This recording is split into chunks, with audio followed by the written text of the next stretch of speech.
1장 43절에서 51절까지입니다.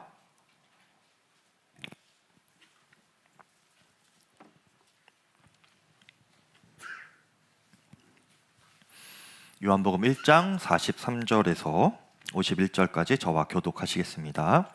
이튿날 예수께서 갈릴리로 나가려 하시다가 빌립을 만나 이르시되 나를 따르라 하시니 빌립은 안드레와 베드로와 한 동네 벳세다 사람이라. 빌립이 나다나엘을 찾아 이르되 모세가 율법에 기록하였고 여러 선지자가 기록한 그 일을 우리가 만났으니 요셉의 아들 나사렛 예수니라. 나다나엘이 이르되 나사렛에서 무슨 선한 것이 날 수 있겠느냐. 빌립이 이르되 와서 보라 하니라. 예수께서 나다나엘이 자기에게 오는 것을 보시고 그를 가리켜 이르시되 보라, 이는 참으로 이스라엘 사람이라. 그 속에 간사한 것이 없도다. 나다나엘이 이르되 어떻게 나를 아시나이까. 예수께서 대답하여 이르되 빌립이 너를 부르기 전에 내가 무화과 나무 아래에 있을 때에 보았노라. 나다나엘이 대답하되 랍비여, 당신은 하나님의 아들이시요 당신은 이스라엘의 임금이로소이다. 예수께서 대답하여 이르시되 내가 너를 무화과 나무 아래에서 보았다므로 믿느냐. 이보다 더 큰 일을 보리라. 함께 읽겠습니다. 또 이르시되 진실로 진실로 너희에게 이르노니 하늘이 열리고 하나님의 사자들이 인자 위에 오르락 내리락 하는 것을 보리라 하시니라. 아멘. 하나님의 말씀입니다. 제가 아는 아주 사랑하는 목사님이신데요. 그 목사님 사모님께서 청년 시절에 예수님을 믿게 되셨는데 예수님을 처음 믿으실 때에 기도하다가 문득 이런 생각이 드셨다고 합니다. 세상에 이 수많은 사람들이 있는데 그 가운데 하나님께서 나 한 사람을 알고 계실까? 이런 생각이 드셨대요. 그래서 기도를 하실 때에 하나님, 저 무슨 동에 사는 누구누구예요. 이렇게 자기를 하나님께 그 주소와 이름을 소개하고 기도를 하곤 하셨다고 합니다. 지금은 그러지 않으시죠. 근데 처음에는 그런 마음이 드셨다고 합니다. 여러분은 하나님께서 여러분 한 사람 한 사람을 다 알고 계시다는 것을 알고 계십니까? 네, 아멘이시죠. 예레미야 1장 5절 말씀에 내가 너를 모태에 짓기 전에 너를 알았고 내가 배에서 나오기 전에 너를 성별하였고 너를 여러 나라의 선지자로 세웠노라. 이렇게 말씀하셨습니다. 이것은 예레미야 선지자에게만 해당하는 말씀이 아니고요, 우리 각 사람에게도 아주 꼭 맞는 하나님의 말씀이십니다. 하나님은 우리를 모태에 짓기 전부터 우리를 다 알고 계셨고요, 또 성별하셔서 우리가 이 땅에서 무슨 사명으로 살아가야 할지 주님은 다 계획을 하고 계세요. 원하시는 뜻이 다 있으시지요. 하나님과 동등 되신 예수님도 전지전능하신 분이십니다. 예수님도요, 저와 여러분을 다 알고 계세요. 우리가 예수님을 알기 전부터 예수님은 우리를 아실 뿐만 아니라 마음의 생각까지 다 알고 계십니다. 요한복음 2장 24절 25절에 보면 이는 친히 모든 사람을 아심이요 라고 했고요, 또 예수님께서 그 누구의 증언도 받으실 필요가 없었으니 이는 그가 친히 사람의 속에 있는 것을 아셨음이라, 이렇게 말씀하고 있습니다. 예수님은 우리 모두를 다 알고 계시고요, 각자의 속에 있는 것, 그 마음의 생각까지 다 알고 계십니다. 이 사실이 우리에게 무엇보다 감동적인 것은요, 주님은 이 수많은 사람들 중에 나 한 사람, 그리고 지극히 작은 자 한 사람도 아주 면밀히 보시고 아시고 그 삶을 인도하신다는 것입니다. 오늘 제자들을 부르실 때도 마찬가지였는데요, 오늘 말씀을 보면 빌립이라는 제자를 예수님께서 부르실 때에 44절에 보니까 그 빌립이라는 사람이요, 안드레, 베드로와 같은 동네 사람이었다고 해요. 벳세다라고 하는 마을의 사람이었는데, 여러분 벳세다라고 하는 지명 이름의 뜻은 무엇이냐면요, 낚시의 집이라는 것입니다. 낚시의 집. 예수님의 제자들은요, 대부분 어부였죠. 갈릴리 해안의 작은 마을의 어부들이었습니다. 저희 아버지 고향이 어촌이에요. 지명을 말하면 좀 지역 감정이 있을까봐 말씀은 안 드리겠는데, 제가 어릴 때 이제 시골집에 내려가면, 이제 제가 어릴 때는 인천에 살았는데 그 땅 끝까지 이제 버스를 타고 이렇게 쭉 내려가면요, 밤 늦게 도착을 했어요. 그리고 이른 새벽에 이제 일어나서 대문을 열고 나가면 펼쳐지는 광경이 바다입니다. 네. 대문 바로 앞이 바다예요. 배들이 이렇게 놓여져 있고 이렇게 안개가 이렇게 어스름이 깔려 있는 그 바다를 제가 보았던 기억이 계속 있어요. 땅 끝에 있는 아주 작은 마을이었고요. 가는 길도요, 여러분, 멀기도 하지만 울퉁불퉁 비포장도로 잘 닦여져 있지 않는 그런 곳이었습니다. 지금은 이제 길도 잘 닦여지고 괜찮은 동네가 되었지만, 그 이전에는 그냥 이렇게 차도 없고 그럴 때는 평생 그 마을에 나고 자라면서 이름 없이 빚도 없이 그렇게 사람들이 살아가던 그런 마을이었겠구나 하는 생각이 드는 거예요. 벳세다가 바로 그런 곳이었습니다. 평범한 사람들이 사는 곳이었고요. 어찌 보면 세상의 높은 그런 성공의 기준으로 보면 소외되어 있는 그런 곳처럼 보이기도 하는 곳이 바로 이 벳세다였지요. 그런데 예수님께서 그 작은 곳, 그리고 그곳에 사는 무명의 어부들을 아셨고요, 보고 계셨고 그들을 제자로 부르신 겁니다. 이 세상 수많은 사람 중에 12명을 택하셨는데 그 중에 대부분을 예수님은 어부, 그 작은 마을의 무명의 사람들을 부르신 거예요. 여러분, 그 주님이 우리를 보고 계신 겁니다. 우리 중에 그 누구도 예수님을 먼저 알아서 예수님께 찾아가서 저를 받아주십시오, 이런 사람이 없어요. 주님께서 지극히 작은 자, 나 같은 지극히 작은 자 한 사람도 먼저 아셨고요, 오셨고요, 만나 주셔서, 그래서 저와 여러분들이 이곳에 다 이렇게 모여서 예수님께 예배를 드릴 수 있게 된 겁니다. 저의 경우에도 그렇죠. 예수님께서 제가 고등학교 3학년 여름 수련회 때에 저에게 친히 찾아오셨어요. 그래서 예수님이 누구신지 저에게 심령에 알려주시고 십자가의 은혜를 깨닫게 하여 주시고, 그렇게 저를 만나 주신 겁니다. 그때 제 마음에 다른 사람들도 다 그렇게 예수님 만나는 줄 알았어요. 근데 참 지금 돌아보면 기적적인 만남이더라고요. 예수님께서 저를 미리 아시고 찾아오셔서 저를 알려주시는 그런 기적적인 만남이 저에게는 있었습니다. 그런데 모든 사람이 다 그렇게 만나는 것은 사실은 아닙니다. 각 사람에 따라서, 사정과 형편에 따라서 주님은 그 특색에 맞게 각기 다른 방법으로 찾아오시고 만나게 하시고 믿음을 주시고 구원을 얻게 하시는 거예요. 누군가는 주님을 직접 그렇게 만나는 듯한 기적적인 체험을 하는가 하면, 누군가는 그렇게 만난 사람을 통하여서 예수님을 소개받고 그렇게 예수님을 알게 되고 말씀을 듣고 믿게 되는 그런 사람이 있는 것이죠. 빌립이 그렇게 예수님을 직접 만난 사람이라면 나다나엘이라는 사람이 또 나오는데요. 그가 친구를 통하여서 예수님을 소개받는 사람이 되는 겁니다. 그 나다나엘의 경우를 우리가 이제 볼 텐데요.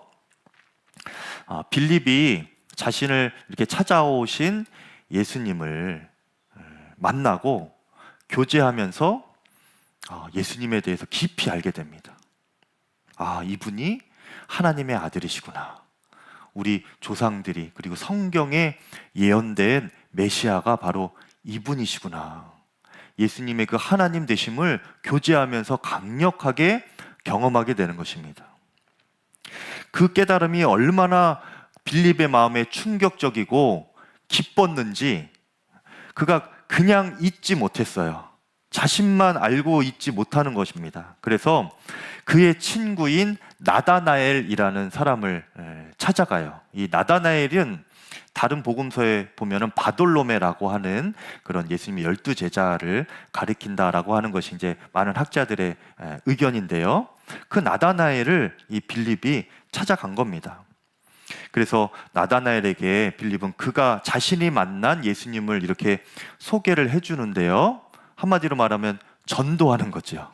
그 내용이 무엇이었는가? 45절에 빌립이 나다나엘을 찾아 이르되 모세가 율법에 기록하였고 여러 선지자가 기록한 그 일을 우리가 만났으니 요셉의 아들 나사렛 예수니라 말씀하고 있습니다.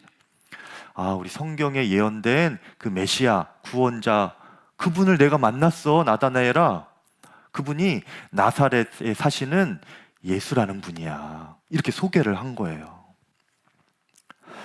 그런데 이 빌립 친구의 전도를 듣고 이 나다나엘이라는 이 사람이 대답을 하는 것이 처음에는요 조금 시큰둥합니다.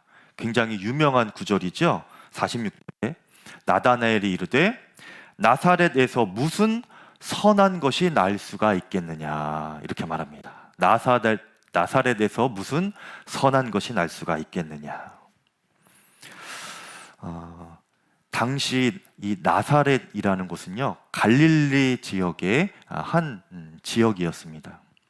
갈릴리 지역에 베세다도 있고 나사렛도 있었는데요.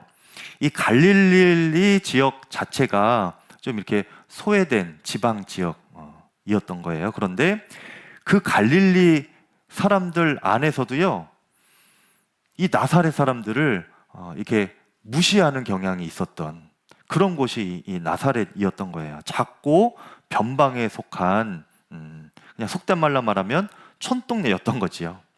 그래서 이 나다나엘이 나사렛에서 무슨 선한 것이 나올 수 있겠느냐 이렇게 말한 것이 자칫 듣기에는 좀 이렇게 무시하는 것 같고 비아냥거리는 그런 말로 들릴 수도 있지만요.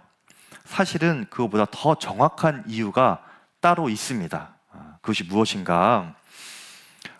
구약 성경 미가 성경에 보면요, 미가 선지자가 이렇게 예언을 합니다. 훗날 이 유다 족속에게 메시아가 올 것인데 하나님께서 보내신 구원자가 올 것인데 그가 베들레헴에서 태어날 것이다. 이런 예언이 있었어요. 미가서 5장 2절에 베들레헴 에브라다야 너는 유다 족속 중에 작을지라도 이스라엘을 다스릴 자가 내게로 나올 것이라. 그의 근본은 상고의 영원에 있느니라. 영원하신 하나님의 아들 구원자 우리가 아는 예수님께서 이 베들레헴에서 태어나실 것이라는 그런 예언이 미가 선지자를 통하여서 일어났던 것이죠. 그러니 이 나다나엘은 이 성경을 잘 알고 있었어요. 그래서 지금 이 나다나엘이 빌립에게 그렇게 말하고 있는 것입니다. 이 빌립아, 성경에는 분명히 예언되기를 메시아가 예루살렘에서 날 것이라고 그렇게 기록되어 있고 우리가 알고 있는데 왜 너는 어찌하여서 그 메시아가 나사렛에서 나신 나사렛의 예수님이라고 그렇게 나에게 소개를 하고 있냐. 베들레헴이면 몰라도 나사렛이 말이 되냐? 지금 그렇게 말을 하고 있는 거예요. 여러분 참고로 말씀드리면 예수님께서 태어나신 곳이 베들레헴이고요. 그리고 예수님께서 주로 자라신 곳, 유년 시절을 보내신 곳이 이 나사렛인 것입니다. 제가 태어난 곳은 의정부에서 태어났는데요. 한 3살 정도에 인천으로 이사 갔어요. 그러면 저는 의정부 사람입니까? 인천 사람입니까? 대부분 인천 사람이라고 저는 소개를 해요. 네. 그렇듯이 예수님도 그렇게 이제 사람들이 알고 있던 거예요. 어릴 때부터 그 동네에서 이렇게 자라는 것을 보니까 나사렛 사람 예수라고 하는데 그 출생지, 구약에 예언된 정확한 그 예언은 베들레헴에서 분명히 일어난 것입니다. 근데 빌립이 그런 거를 잘 알지 못했던 거죠, 사실. 아마도 성경 지식도 짧고 빌립이 뭔가 좀 어설펐던 사람이었던 것 같아요. 예수님 만나고 뜨겁게 만나고 믿음은 강하게 받았지만 미처 거기까지는 구체적인 사정까지는 이 빌립이 알지 못하고 나다나엘에게 전도를 그렇게 한 겁니다. 근데 반면에 이 나다나엘은 굉장히 똑똑하고 깐깐한 친구인 거예요. 아주 정확한 사람인 거지요. 그러니까 이 빌립이 이 나다나엘의 말을 듣고 좀 이렇게 머뭇머뭇했을 것 같아요. 지금 그 상황입니다. 그것이 나사렛에서 무슨 선한 것이 나을 수 있겠느냐 하고 점점점 이런 상황이었던 것 같아요. 여러분 주변에도 이 나다나엘과 같은 분이 계시죠? 네. 나의 가족일 수도 있고 나의 남편이나 아내일 수도 있고요. 또 나의 친구 중에서 또 친지 중에서 지인 중에서도 이런 나다나엘 같은 분들이 계십니다. 전도하기가 참 어렵지요. 몰라서 예수님 안 믿고 계신 것이 아닌 거예요, 보니까. 그렇죠? 나름 기독교에 대해서 많이 듣고 연구하고 읽고 그렇게 생각이 정리되어서 안 믿고 있는 중일 때가 많습니다. 그래서 우리가 섣불리 예수님을 전도하고 소개하고 했을 때에 막 이런저런 것들 물어보면서 따지면서 그러면은 저희가 당황할 때가 있죠. 제가 빌립과 같은 그런 스타일이거든요. 그래서 저도 당황할 때가 많습니다. 그런데요, 사실 기독교가 세상에 대해서 역할을 제대로 감당하지 못하고 또 이단이나 또 세속 신앙과 그렇게 큰 차이를 느끼지 못할 만큼 잘못한 부분도 한국 기독교 역사 가운데 있지요. 또 최근에도 뭐 여러 일들이 있지요. 그래서 이 나다나엘 같은 이 정직하고 이성적으로 아주 정확한 친구들은요, 예수님 믿기, 기독교를 믿기가 망설여지고 있는 것, 그런 경우가 많아요. 그런데 우리가 그 모든 사회 전반의 일들, 뭐 그런 사정들을 다 꼼꼼하게 논리적으로 이성적으로 잘 설명하기가 역부족일 때가 있지요. 빌립같이 당황할 때가 있습니다. 그럴 때 여러분 어떻게 전도합니까? 이 나다나엘 같은 사람, 빌립과 같은 나 같은 사람이 어떻게 전도해야 됩니까? 네. 오늘 말씀해 보면 빌립이 이렇게 전도를 해요. 46절 끝에 보면 빌립이 이르되 뭐라고 해요? 와서 보라 말합니다. 와서 봐라. 더 이상 말 안 해요. 나는 더 이상 설명할 것이 없고 너가 와서 일단 와서 예수님을 만나봐라. 그렇게 말을 하는 겁니다. 그런데 여러분 이것이 빌립이 어떤 무책임하거나 무식해서 하는 말이 아니에요. 빌립 안에 예수님을 만나고 예수님이 하나님의 아들, 나의 구원자이심을 철저하게 확신하고 분명하게 깨닫고 그렇게 뜨겁게 예수님을 만난 실제적인 경험이 있기 때문에 그런 자신이 있기 때문에 너 그러면 와서 봐라. 예수님이 어떤 분이신지 너에게 친히 설명해 주실 거야. 와보면 알아. 그렇게 담대한 확신으로 말하고 있는 것이죠. 얼마나 그 확신이 있었고 담대했는지 그렇게 하면 여러분 그것이 어떻게 설명하는 것보다 더 큰 능력이 되지 않습니까? 이렇게 사람이 어떤 카리스마가 생기는 거잖아요. 내가 확신 있게 말하면 하다가 끌려갈 수도 있는 거잖아요. 이 빌립이 예수님 믿는 확신이 너무나 강했던 겁니다. 완전히 예수님께 사로잡혀서 와서 봐, 담대하고 너무나 분명하게 말을 하니까 이 깐깐한 나다나엘도 이제 이후에 보면은 이 빌립의 말을 듣고 예수님을 찾아가 보게 됩니다. 그렇게 전도가 되는 거예요. 여러분, 이렇게 어떤 이는 예수님을 직접 만나는 것 같은 기적적인 일을 통하여서, 또 환상을 통하여서 예수님을 만나기도 하고, 어떤 이는 누군가를 통하여서 예수님을 소개받고 만나기도 합니다. 여러분, 우리가 빌립같이 누군가에게 그렇게 예수님을 소개할 수 있는 그런 전도자가 되기를 축복합니다. 특히 우리가 빌립 같은 확신 있는 전도자가 되기를 바라요. 우리 자신이 먼저 예수님을 인격적으로 아주 뜨겁게 만나고 마음에 흔들림 없는 확신이 견고하게 있는 거예요. 나의 눈빛에서, 말과 행동에서 예수님이 드러나는 겁니다. 나랑 이야기하는 사람은 정말 예수님 없다 말할 수 없을 정도로 나 자신이 정말 그게 확신이 있어서 그렇게 소개하는 거죠. 내가 하나님의 아들 예수님을 만났다. 내가 그 예수님을 정말 안다. 그분을 만나고 내 인생이 뒤집어졌다. 지금 내 삶을 보면 너가 알지 않겠느냐. 내가 말하는 것, 내 눈빛을 보면 너가 알지 않겠느냐. 내 표정을 보면 너가 알겠지. 이렇게 우리가 분명한 확신으로 예수님을 증거하고 전도할 수 있는, 예수님으로 인하여 인생이 뒤집어지는 놀라운 확신이 우리 가운데 있기를 간절히 축복합니다. 그런 확신의 전도자가 우리가 되기를 바라는 거예요. 그런 확신의 전도자 빌립의 전도를 받고 이 나다나엘이 드디어 예수님을 찾아갑니다.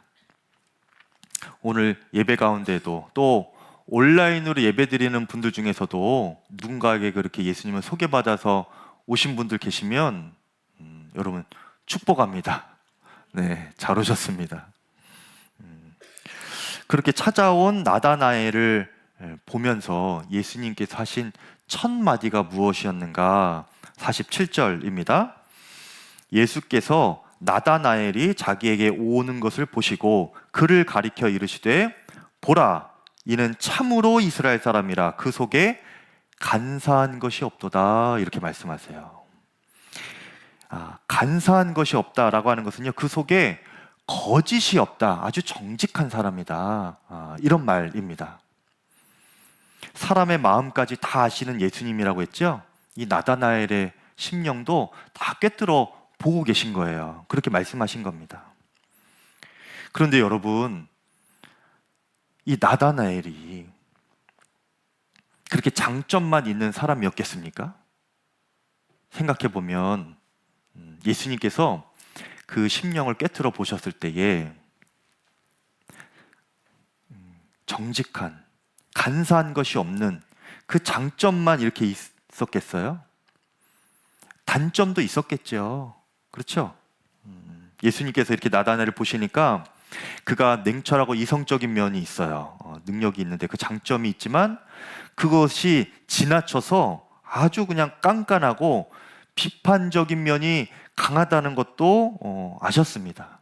그런데 또 보시니까 그만큼 이 사람이 진실되고 강직한 면이 있는 거예요. 장점이지요. 겉과 속이 다르지 않고 거짓이 없고 그냥 보이는 있는 그대로가 그 사람인 그런 간사한 것이 없는 사람이 바로 나다나엘이었다는 것입니다. 근데 이것을 주님이 더 보신 거예요. 그리고 그것을 말씀해 주신 것이지요. 예수님은요, 지금도 우리 여러분 이제 다 모여 계신데 여러분 각 사람의 마음의 생각까지 다 꿰뚫어 보고 계십니다. 다 알고 계셔요. 단점도 알고 계시고 장점도 알고 계십니다. 그런데 사람은 누구를 볼 때에 장점이 있음에도 불구하고 단점을 더 이렇게 주목하고 그를 들추어내고 고쳐주려고 하잖아요. 그러는 반면 우리 예수님은 어떻게 하세요? 단점이 있지만 그 단점에도 불구하고 장점을 이렇게 덧보시는 거예요. 그리고 그것으로 그 사람에게 말씀을 해주시는 겁니다. 너 속에 간사한 것이 없도다. 너 참 정직한 사람이구나. 그냥 그렇게만 말씀해 주시는 거예요.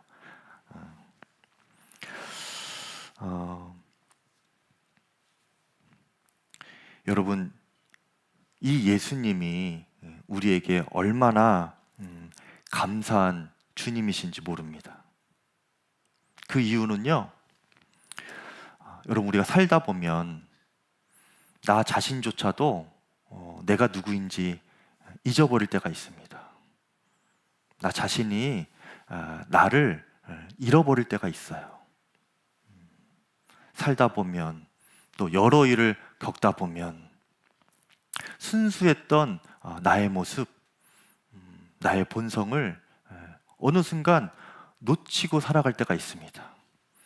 변질이 되고 또 주님 앞에 부끄러워지는 모습으로 바뀔 때가 있어요. 그런데 그것을 마치 내 모습인 양, 내 본래의 나인 양 그렇게 살아가면서 체념하고 포기하고 나 스스로에게 실망하며 그냥 그렇게 살아갈 때가 있는 거죠. 그런데 그때 예수님은 우리를 어떻게 보십니까? 장점이 있고 단점이 있는 가운데 너가 그 단점이 지금 많지만 나는 너의 장점을 알아. 너는 원래 이런 사람이야. 너 속에는 간사한 것이 없어. 너는 정직한 사람이야. 너는 나를 사랑하는 사람이야. 너는 다른 사람들을 배려할 줄 아는 그런 사람이야. 너는 예수님을 뜨겁게 만났고 그 예수님으로 기뻐할 줄 아는 사람이었어. 너에게 내가 준 비전으로 그렇게 기뻐하며 꿈꾸며 그렇게 살아갔던 사람이잖니? 그렇게 알려주시는 거예요. 우리는 나 자신의 단점만을 보며 나 자신에게 실망할지라도 주님은 우리를 찾아오셔서 그렇게 말씀해 주시는 겁니다. 얼마나 감사한 주님이십니까? 나다나엘이 지금 그 예수님을 만난 거예요. 너 속에 간사한 것이 없도다. 여러분, 그러니까 우리들은 적어도 예수님 앞에서는 다 괜찮은 사람들입니다. 네, 다 괜찮은 사람들이에요. 여러분 이따 나가실 때 만나시면 서로 당신은 참 괜찮은 사람입니다. 이렇게 인사하시기를 바랍니다. 네. 우리가 나 자신을 규정하는 것으로 살지 마시고요. 주님이 나에게 말씀하시는 그 마음으로 주님의 칭찬으로 여러분 살아가실 수 있기를 축복합니다. 그리고 우리도요, 누군가에게 보면 단점과 장점이 다 있죠. 그런데 그 장점을 더 주목해주고 그것을 더 드러내어주고 말해줄 수 있는 사람이 되기를 축복합니다. 우리의 남편, 또 우리의 아내에게, 또 우리의 자녀들에게 그렇게 장점을 말해줄 수 있는 축복의 입술이 다 되기를 축복합니다. 그리고 우리 자신도 주님께서 더 주목하시는 인생이 될 수 있기를 바라는데요. 나다나엘을 예수님께서 이렇게 다 알고 계셨는데 어떨 때 예수님이 그를 평소에 더 주목해서 보고 계셨는가? 이제 48절에 나옵니다. 예수께서 대답하여 이르시되 빌립이 너를 부르기 전에 내가 무화과 나무의 아래에 있을 때에 보았노라. 이렇게 말씀을 하세요. 예수님께서 이 빌립을 특별히 주목하여 보실 때가 있었는데 그때가 언제인가? 그가 무화과 나무 아래에 있을 때였다고 하는 거예요. 이 무화과 나무 아래라는 곳은요, 이 당시 이제 유대 사회에서 주로 랍비들이 그 율법 하나님의 말씀을 깊이 묵상하고 연구하고 또 기도하기 좋았던 그런 장소가 바로 이 무화과 나무 아래였다고 해요. 그늘진 곳이기도 해서 뜨거운 태양을 피할 수도 있고 거기 아래서 주의 말씀을 묵상하고 기도했던 곳이죠. 그래서 당시 사람들이 저 사람 참 하나님 말씀을 너무나 사랑하고 깊이 묵상하고 하나님께 기도하는 사람이구나 할 때에 무화과 나무의 아래에 있다, 이렇게 관용적으로 썼던 표현이라고 합니다. 그것이 무화과 나무 아래에 있다는 표현인데, 예수님은요, 이 나다나엘이 그렇게 무화과 나무 아래에 있을 때에 그가 말씀을 사랑하고 간절히 기도하는 자리에 있을 때 특히 그렇게 주목하여 보셨다는 것입니다. 여러분의 무화과 나무는 어디입니까? 다들 무화과 나무 한 그루씩 있죠? 있으시죠? 네. 말씀을 깊이 묵상하고 하나님께 기도하고 그 주님과 독대하며 교제하는 그 장소가 여러분 다 있으시죠? 무화과 나무. 그곳에서 주님은 우리를 주목하여 보십니다. 왜 그래요?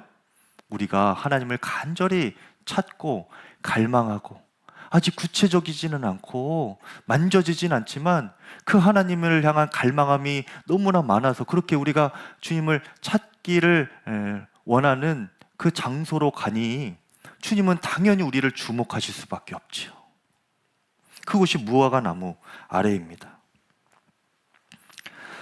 무화과 나무 아래에 있는 사람을 주님은 특별히 더 주목하고 계시는 거예요. 저희 교회 카페 이름이 여러분 피그트리죠. 피그트리. 피그트리가 무슨 뜻인지 아시죠, 여러분? 네, 피그트리가 무화과 나무입니다. 제가 그 피그트리, 무화과 나무라고 하는 이름을 카페로 지을 때에 제 마음에 이렇게 기도가 되었어요. 그러면서 주신 장면이 무엇인가?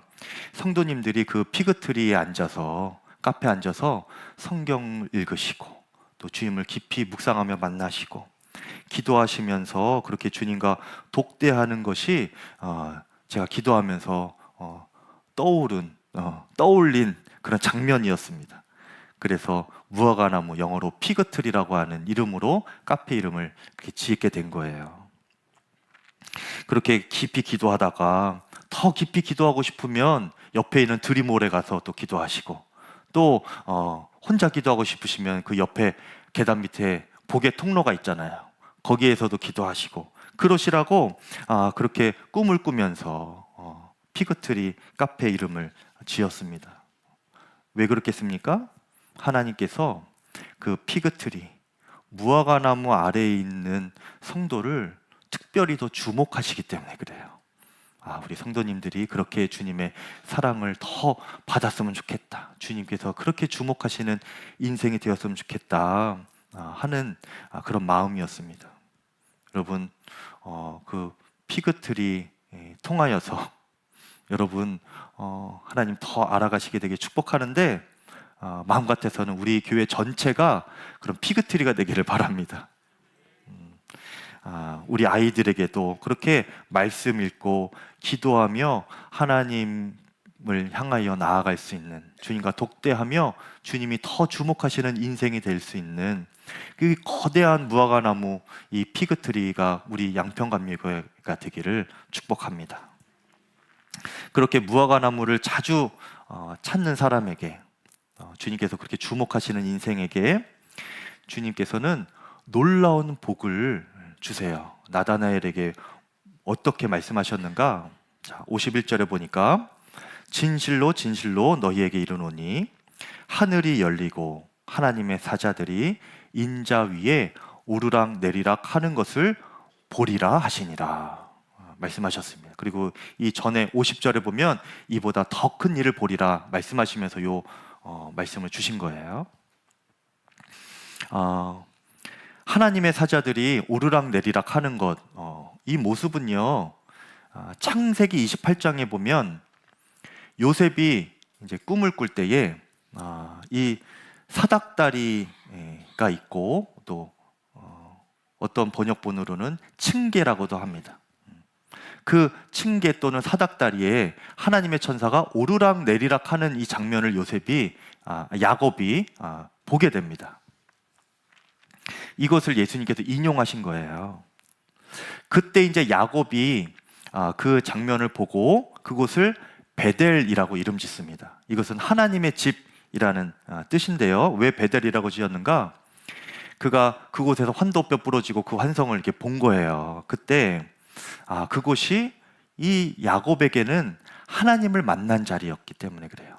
그리고 하나님의 말씀, 하나님의 계시가 그에게 임한 자리이기 때문에 이곳을 베델, 하나님의 집이다, 이렇게 이름을 지었지요.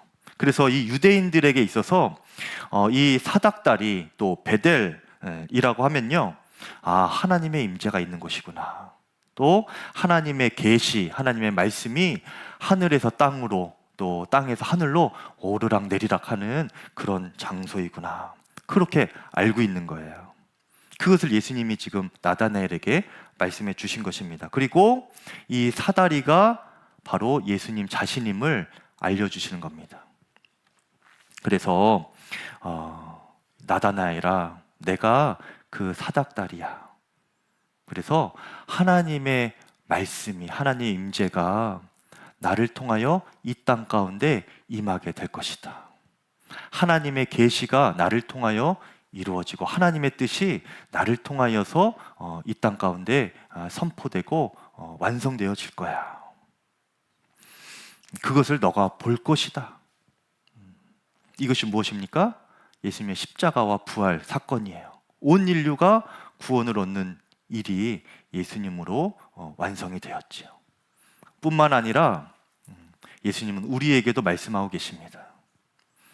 그 예수님을 우리 마음에 모신 사랑하는 성도들이 다 하나님의 집인 거예요. 그 마음이 베델인 겁니다. 하나님의 성전이 되는 거예요. 우리 마음에 예수님이 분명히 계시고 우리가 예수님을 마음의 왕으로 모시면 하나님의 계시와 말씀이 우리 가운데 충만하게 임하게 되는 것입니다. 우리를 통하여서 하나님의 뜻이 이 땅 가운데 이루어지게 되는 거예요. 그것을 너희가 볼 것이다, 주님이 말씀하시는 것입니다. 여러분, 무화과나무 아래에 가는 자들에게, 하나님을 향한 뜨거운 갈망으로 말씀과 기도의 자리로 주님과 독대하는 성도에게 허락하신 약속의 말씀인 거예요. 여러분, 그렇게 하나님께 쓰임받는 거룩한 사다리들, 통로가 되기를 간절히 축복합니다. 이제 중요한 것이 무엇인가? 이때에 아주 중요한 표현이 그 앞에 나옵니다. 뭐라고 나오는가? 하나님의 사자들이 인자 위에 오르락 내리락 하는 것을 보리라. 그 앞부분에 하늘이 열리고 라고 해요. 이것은 창세기에는 나오지 않는 내용이에요. 하늘이 열리고, 하늘이 열리고, 그리고 하나님의 말씀과 계시가 이 땅 가운데 임하게 될 것이다.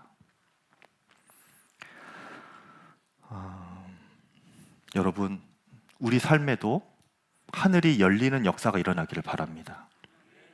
하늘이 열린다는 것은요, 다른 말로 하면 하나님과 나 사이를 가로막고 있던 어떤 그 어둠의 장막이 있는데 그것이 이렇게 갈라지는 것을 의미합니다. 그것이 갈라지는 것이 하늘이 열리는 거예요.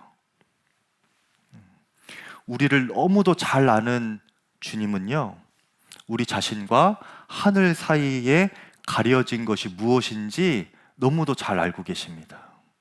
여러분, 각자의 인생 가운데, 각 심령 가운데 하나님과 여러분 사이에 가로막는 것이 다 있어요.